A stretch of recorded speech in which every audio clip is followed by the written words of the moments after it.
measures of dispersion for group data. So we have the formula for the standard deviation, and that is S is equal to the square root of summation of F, the frequency, times X minus the mean, then squared all over N minus 1. Where S is the class mark of the distribution, which is the midpoint.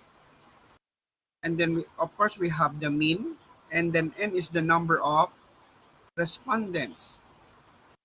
So, for population, same lang naman yung ating formula. It's just that wala na yung minus 1. So, ito letter N na lang.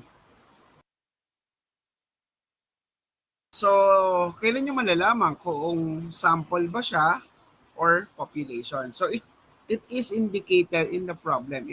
If that is a population, capital N. So, there is no N minus 1. So, N lang. But when it comes to sample, we have small n. And for the denominator, it should be N minus 1. So, that's the standard deviation formula. Now, for the variance, so same lang. Tatanggalin lang natin itong square root. Ito ngayon naka-S squared. So, kapag naka-squared, meaning that is variance. Then, we have the quartile deviation. So, that is Q3 minus Q1 all over 2. So, we need to locate. So, later, tuturo ko paano yung pagkuha ng location. And then, we have the mean deviation. That is the summation of the frequency times X minus the mean all over N. Okay. So, this is an example.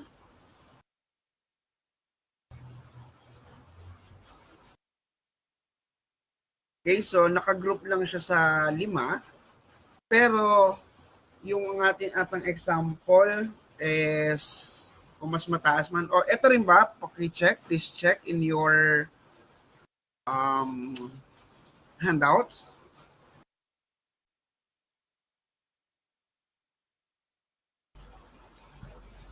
Ito rin ba yung ating given?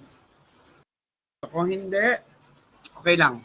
So, ayan, para mas konti. So, take a screenshot of this. So, ang group 80 to 84, 75 to 79, 70 to 74, 65 to 69, and 60 to 64. And as we can see, the value of our I here is 5. Now, for the frequency, if we get the total, that will give us 58. Now, for the midpoint, we have 82, 77, 72, 67, and 62. Then, if we're going to get the product of the frequency times the midpoint, so 8 times 82, that would be 656.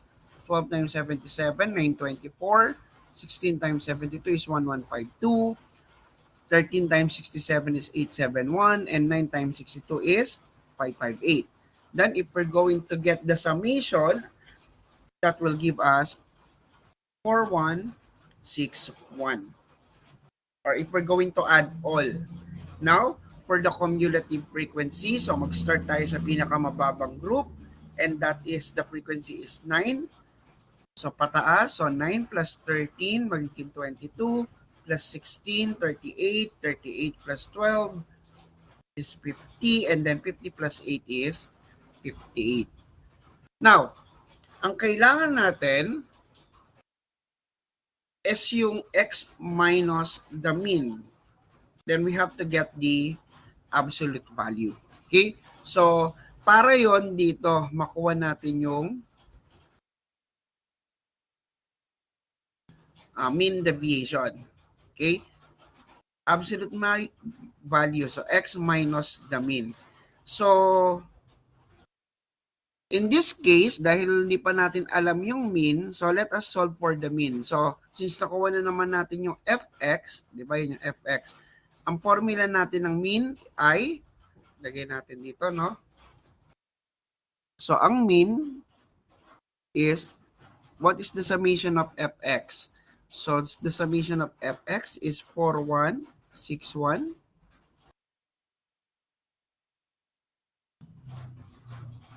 And we have to divide it by n, which is 58.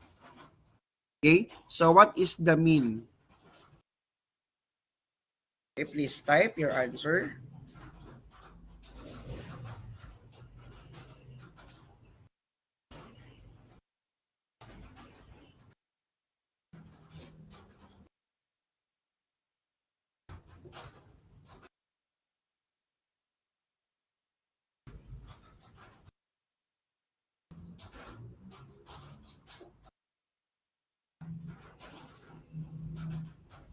(71.74). Okay. Kasi we need to get first the mean first. Okay. 71.74. Now, so we know the mean is 71.74. So dito, pwede na natin siyang kunin. Okay? So 82, so that is the x. 82 minus 71.74. So what we can get is 10.726. Okay? So, ano yan? Nakuha na natin. Ang mean, 71.74. So, again, x, 82 minus 71.74, and that will give us 10.26. Now, next, 77 minus 71.74, that will give us 5.26. 72 minus 71.74, and that is 0.26. Now, 67 minus 71.74. So, nakita natin minus, dapat negative. Pero dahil nga meron tayong dito nakalagay absolute, meaning tatanggalin natin yung negative. So, the difference is 4.74. And then, 62 minus the mean, which is 71.74, that will give us 9.74. So what's next? On the right side nito, we have, ito. But we have to multiply that with the frequency. Kaya magiging 8 times 10.26. So 8 times 10.26, that will give us 82.08.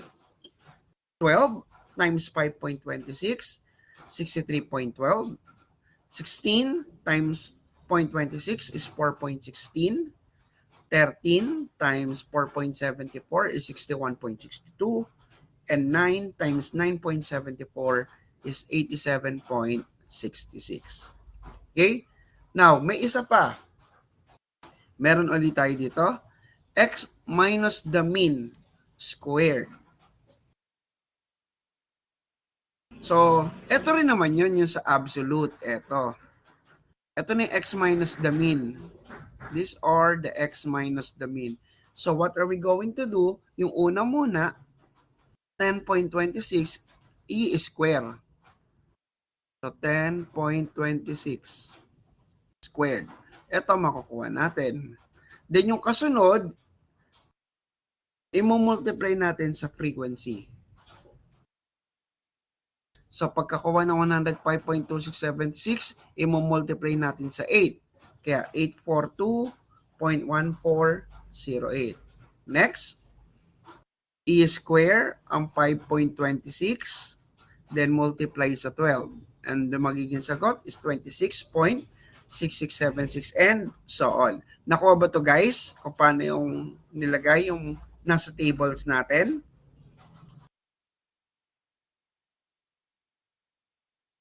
Followed? Okay?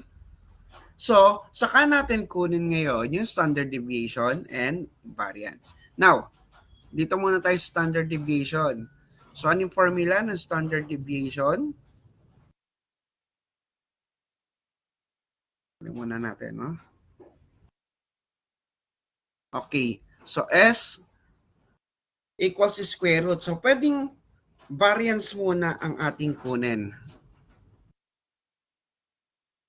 which is the S squared. So variance,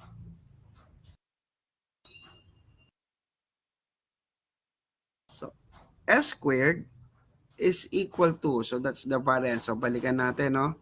Square root of, formula, summation ng frequency times x minus the mean square. So nasan yun dito? Di ba? Ito yung f, yan, f times x minus the mean square. We need to get the summation. So ito yung pag pinag-add, this is the answer. So 2321, 1208.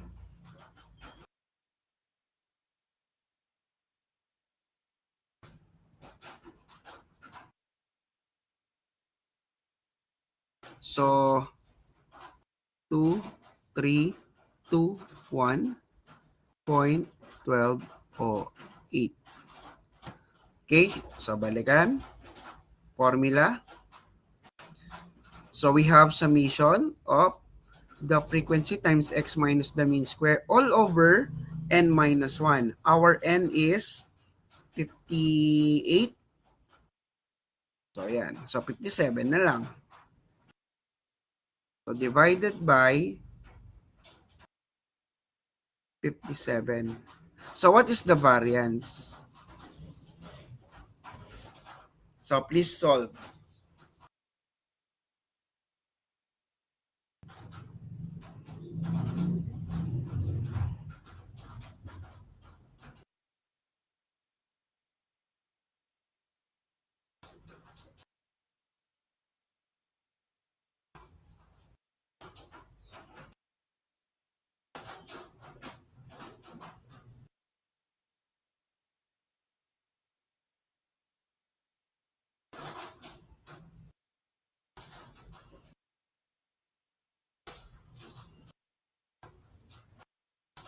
.38. Okay.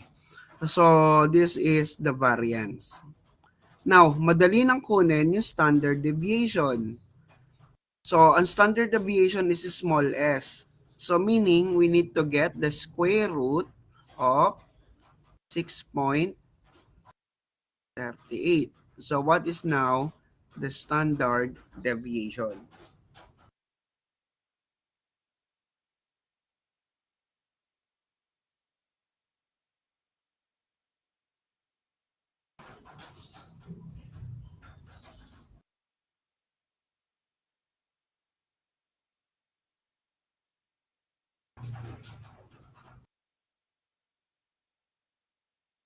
So, just get the square root of 6.38.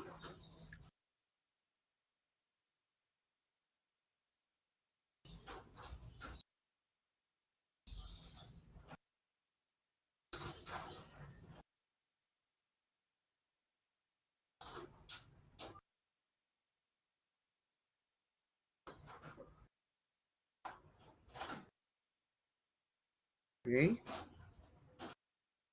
What's the square root?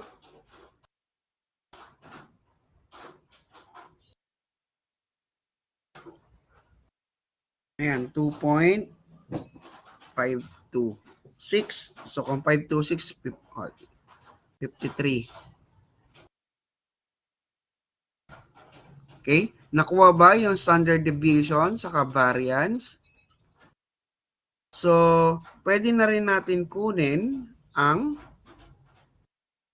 wala pa tayo dito sa quartile deviation. But we can get the mean absolute deviation.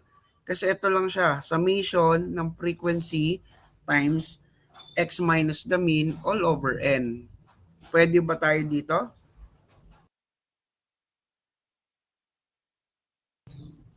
Okay, so dito naman yun sa side na to, di ba? Ito, f times x minus the mean. But ang kailangan natin yung summation. So, makukuha na natin ang MD. So, ang summation ng frequency ng times x minus the mean is 298.64. So MD is 298.64, and this is divided by the N, which is 58. So what is now the mean deviation?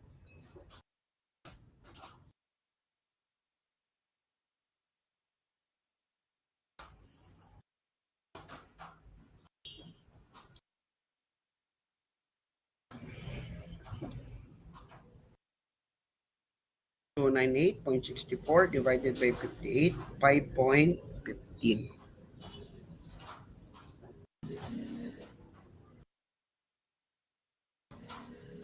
Okay, question dito.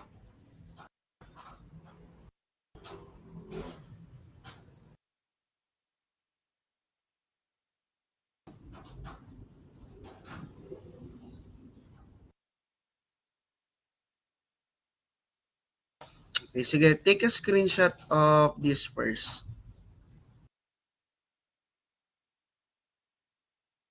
Okay? Ito muna. Screenshot nyo muna to kasi kailangan natin to. Tatanggalin ko lang yung mga bilog-bilog para mas malinis.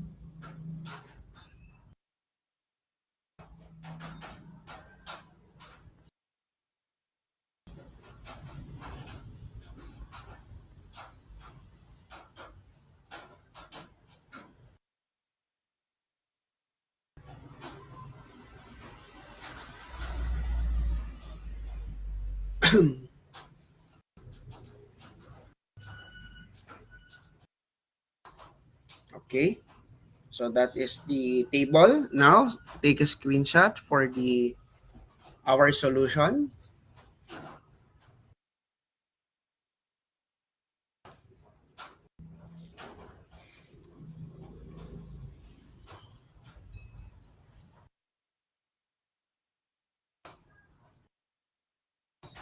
Okay, so let us now proceed with the measures of relative position for group data. So standard scores is also known as the Z-score. Quantiles, this is divided into three. So same with the ungroup, we have quartiles, deciles, and percentiles. Where quartiles divided into three parts, three equal parts, four equal parts, and 100 equal parts.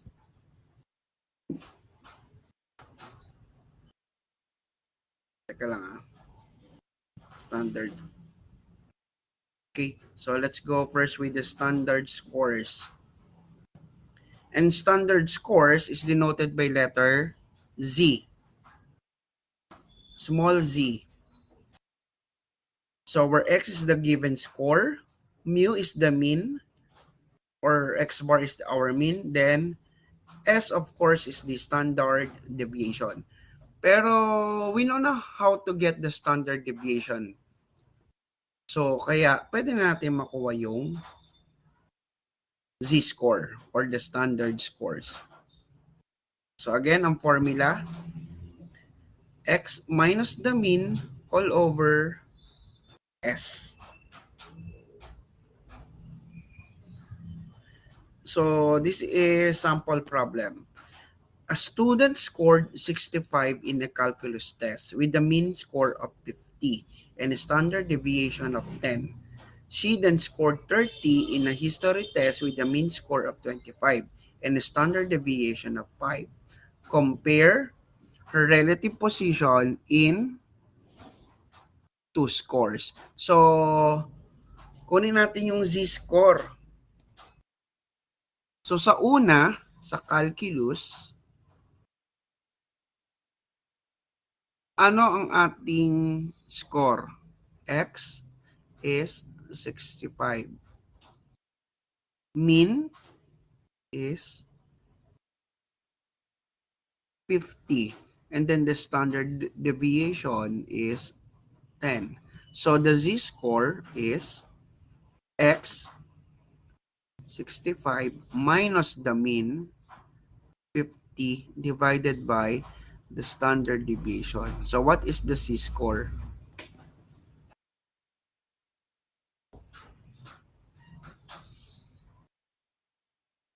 Okay, please check. Please solve.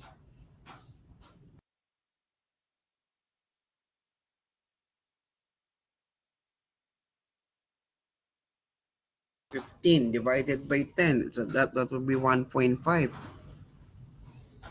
or 1.50. Now, how for the history?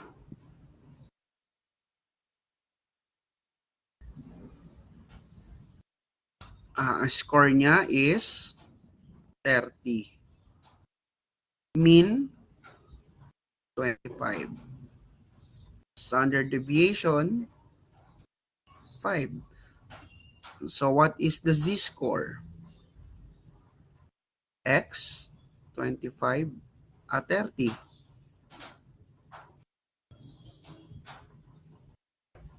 So 30 minus the mean. Then we have to divide this by 5. So the z-score is 1.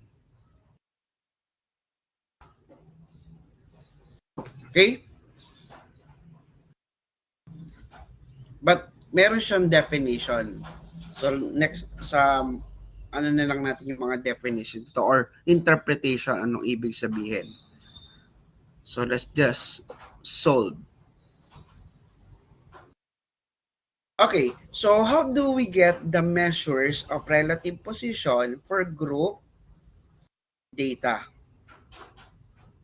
So katulad din siya ng ano guys ng midpoint formula tuloy with our median. 'Di ba ang median ay nung ginagamit n over 2.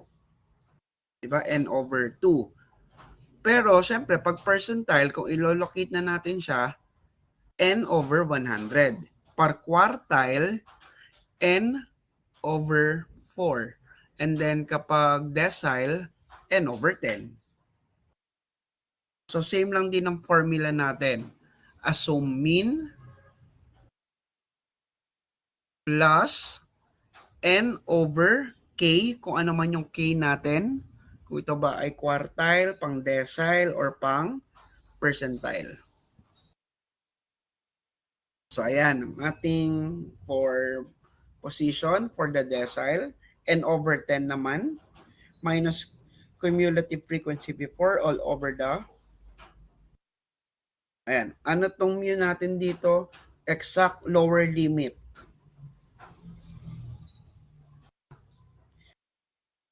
So, instead of mu, ibalik na lang natin dun sa ating formula. Ginamit ko ata sa inyo ay LB, lower boundary ng median class. O, yun din yan, lower boundary ang ating gagamitin. So, same lang yung formula. Ang nagbago lang, itong nasa ilalim. Naging 10 kasi for decile. Okay, quartile yan din. So, gawin na lang na itong mu, baka kasi malito kayo, baka gawin yung mean. So, gawin nating lower boundary or in the lower limit. Okay, so, ayan. So, let's have an example here.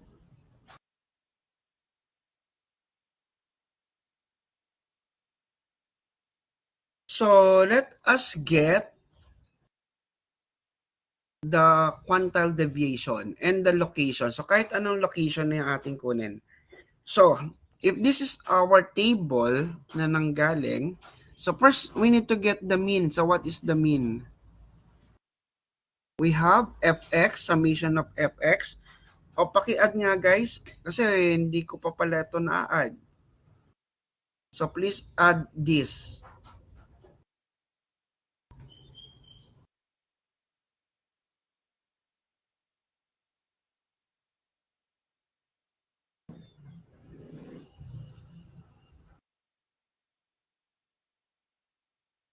Allocation lang pala tayo, no? So hindi pala natin kailangan ng hindi pala natin guys kailangan ng mean dahil location lang.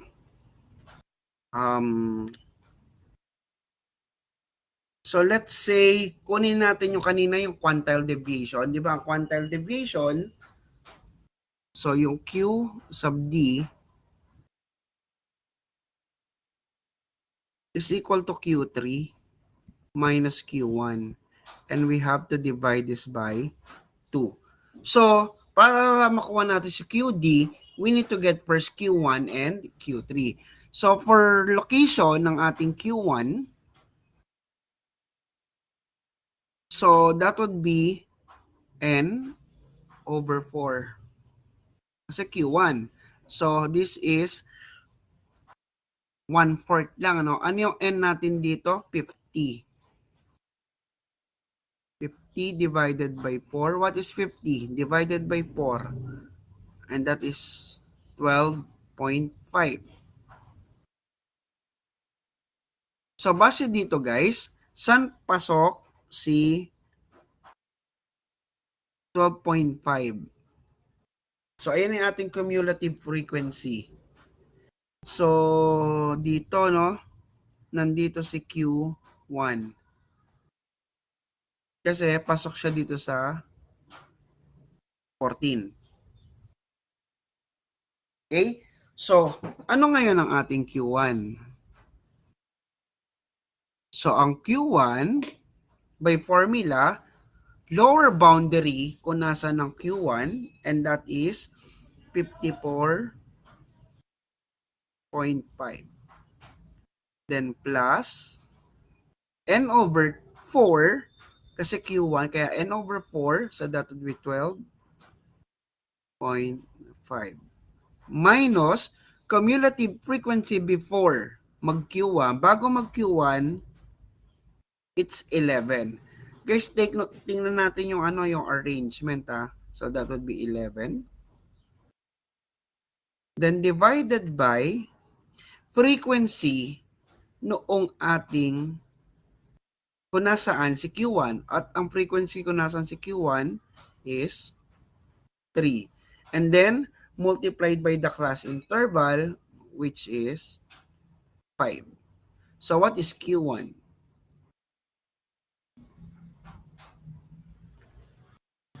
So please solve.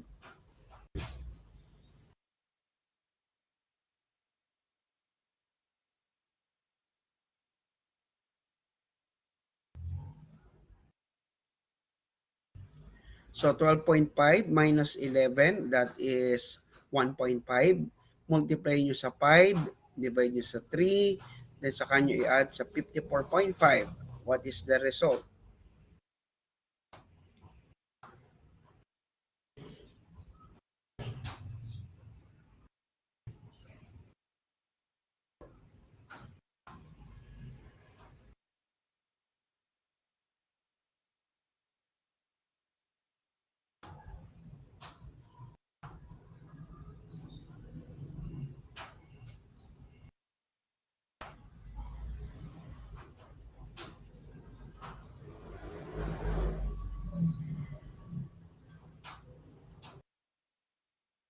$57 eksakto. Okay, so 57. Okay, so let us now solve for Q3. So paano yung Q3? So ang formula pala natin dito is Kn over 4. K, may letter K pala tayo, no? So ang Q3 magiging 3/4 ng 50. Okay? So 3 times 50 divided by 4. Ito, lagyan niyo to case ng K. Ang K kasi natin dito dahil Q1, ang value ng K is 1. So Kn over 4. So ito naman, Kn over 4, ang K natin is 3 kasi Q3, kaya 3 times 50 divided by 4. Ilan guys? 150 divided by 4.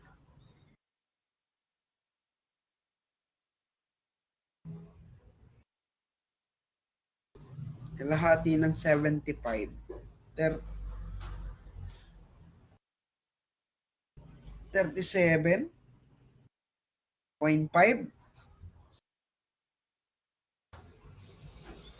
Tama ba? 37.5.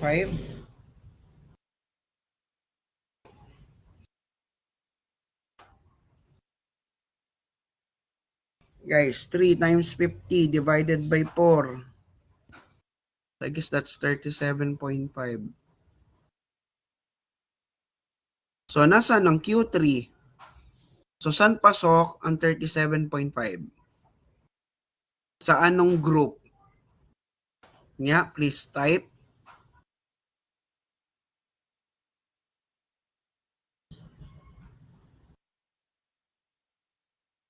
Saan pasok ang 37.5 sa cumulative frequency? Pinakamababa na pasok ang 37.5.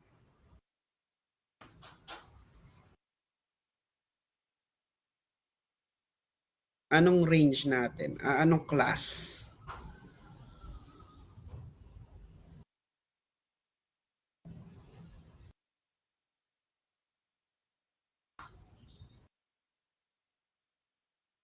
Tagal mag-post.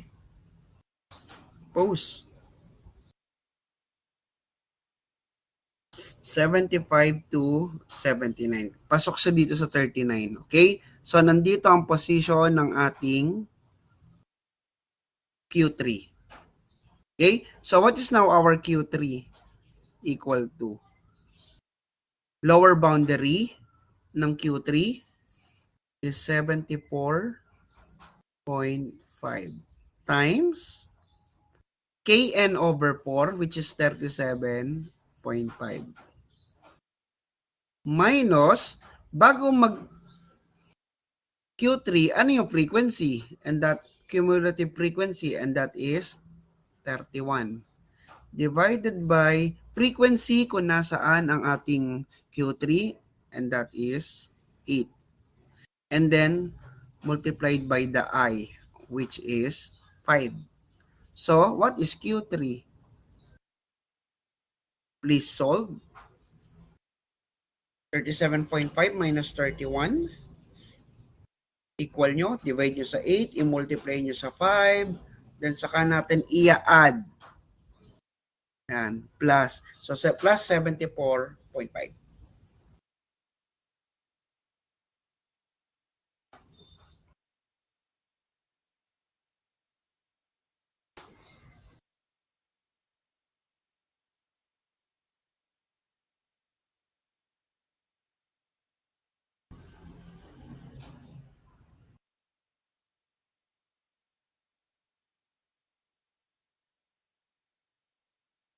$78.56.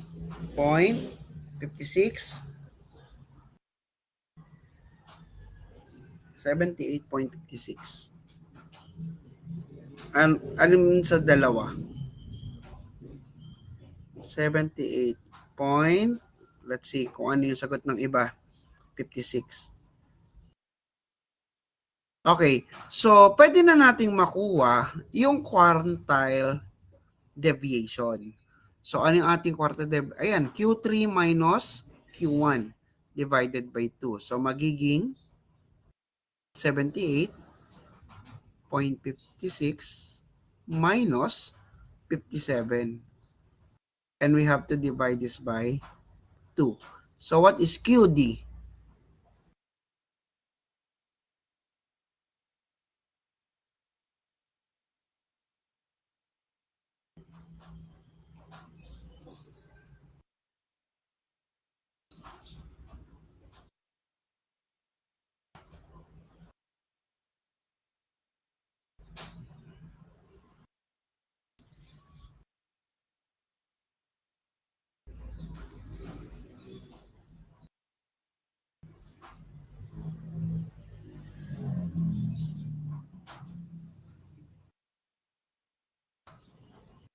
What is the answer? 78.56 minus 57.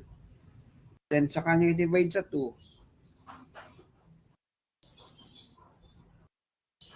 10.78. Now guys, kung hindi ito yung nasa ano natin, nasa handout, kung hindi ito yung given, then try nyo na sagutan.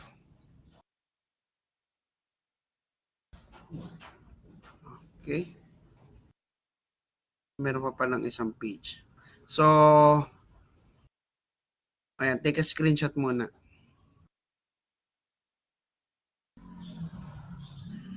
So, let's have an example for the D. Mga letter D naman. At kahit isang letter P lang, tag-isa. Okay? So next, let's say, what is D9? So paano natin makukuha ang D9? Meaning, Kn over 10. So 9 times n is 50 divided by 10. O, ano to guys? 9 times 50 is 45. 450 divided by 10. So that is 45. Okay? So saan pasok si 45? So nandito sa 85 to 89. So nandito ang ating D9. Okay? So D9 is now equal to lower boundary 84.5 times Kn over 10. O, bakit nga over 10? Kasi nga decile. And that is 45 yung ating nakuha. Cumulative frequency before the D9, and that is 42. Okay? Bago mag-group ng D9, 42. Then, frequency kung nasan si D9, 6. And then, times the I, 5. So, what is D9?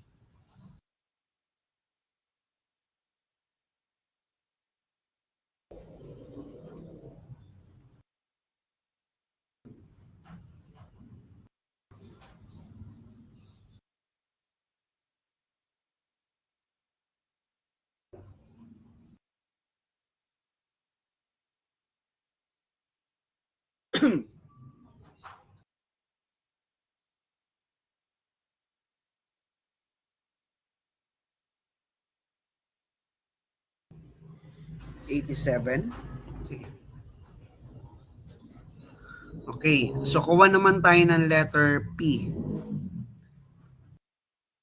P, assume natin ay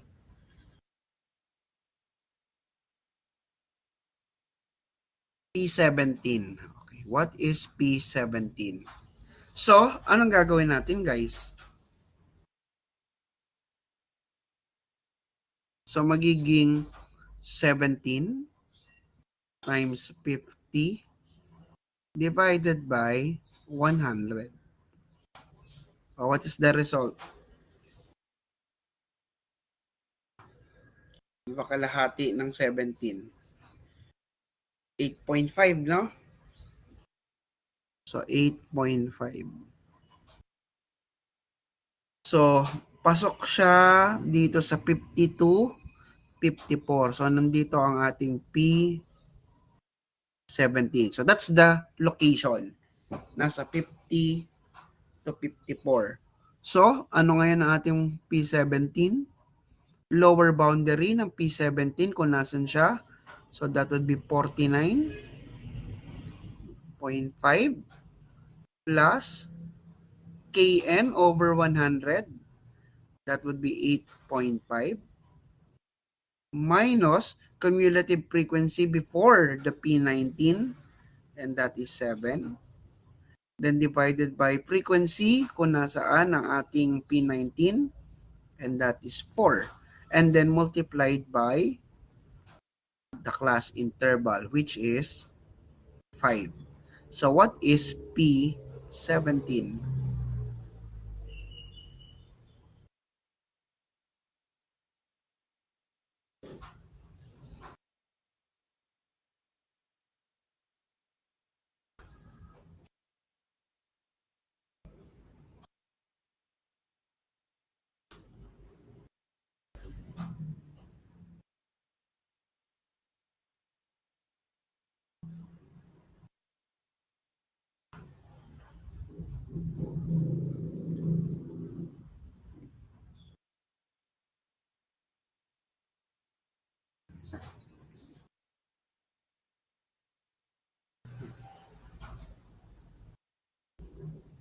51.38. Yeah.